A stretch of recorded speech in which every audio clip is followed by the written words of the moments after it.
Welcome to Part 5 of the Admin Settings training. In this section, we're going to talk about the drop-down lookup values. Now, the drop-down lookup values are any of the fields in ProLender where the user clicks on a drop-down list to select an item. So there are two types of fields. One are user-defined lookups, and the other are predefined lookups. Now, the predefined lookups, you won't be able to add additional options. However, you will be able to disable some options if you don't want your users to be able to select them. Now, the reason why there are the two types is that there are some fields where there are only a set number of options that are available. We may be exporting that information to other systems, so we have to have a standardized list of options. So let's take a look at one of these. Let's look at the AMOR type. Now, when I click on the AMOR type, you'll notice that there are several available options.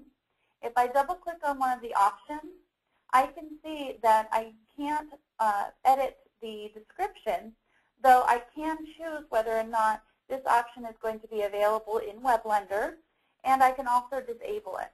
So you'll want to go through these different fields and disable any options that you don't want your users to have access to.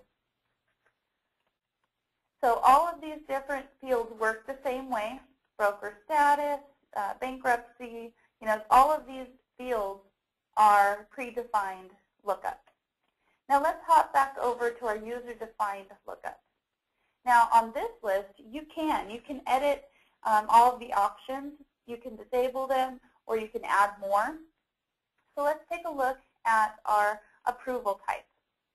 Now I can go up to Actions and insert a new option, or I can open up one of my options here. Now notice on these, I can edit the description. So I can change this description to whatever I need it to say. I can also determine whether or not it's going to be available for use through WebLender. And of course, I can disable it if we're not going to be using this option anymore. So keep that in mind, that there are some fields you will be able to edit the options and others that are predefined. Now let's take a look at the loan status descriptions. Now these are all of the loan statuses that are in the system, and you'll notice that they are ordered based on how the loan is going to move through the process. Now we would recommend that once you get ProLender, find out what your workflow will be, and then determine if any of these statuses either need to be turned off or they need to be reordered. You do have the ability to reorder them. If I double-click on one of these options, I can change the order position. I can change the alert color, which means when the loan has an approved status, in this case, it would show up in my alert color. Typically, our clients will use red, but you can use whatever alert color you'd like.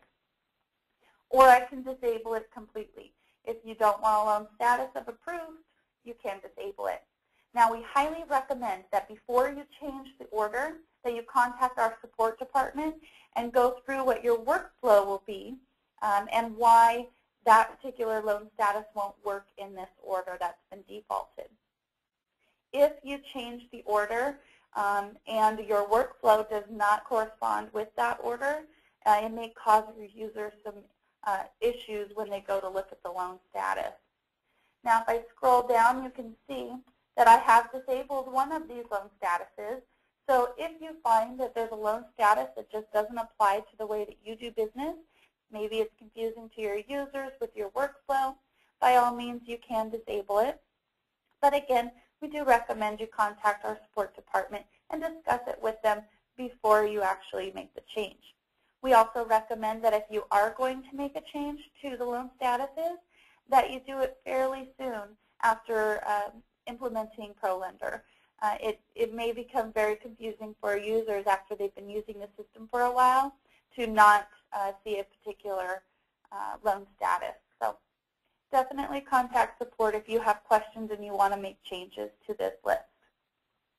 The last area is for document imaging, and if you are using Image Center, you'll want to review the Image Center admin training videos. and they will go through all of the different screens in this section. Also, you'll want to make sure that you review the training guides. If I scroll up here, we can see our training guides for admin settings. Here, there are links to all of the topics that were covered in all of the training for admin settings.